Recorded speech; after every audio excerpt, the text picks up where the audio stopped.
within the resistance community, and I have been saying it since the first week of April of 2020, this was going to be linked to the larger biometric identity program. And it was never going to be just about health. It was about geofencing, it was about social impact finance, and it was about creating digital twins for hive mind consciousness, ultimately with the goal of getting enough data on harvested out of life on this planet to break the code of life. And that's something that Joseph Gonzalez had brought my attention to, was that code system of getting all of the data. And that's why I'm not in alignment with the overall genocide narrative, because I think we are valuable commodities to them, but we must be put on the supply chain, and that is about blockchain tracking.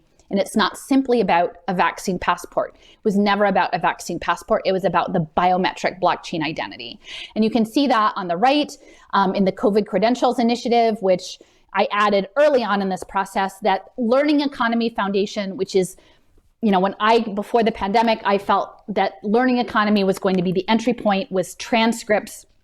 Learning economy is in there, as well as iRespond, which is retinal scans for humanitarian aid. And many of these blockchain systems were piloted through dispossessed people and refugee populations, because those are commodities. Those are data commodities. That trauma and dispossession is central to the entire game of late stage capitalism. This is where global capital is going.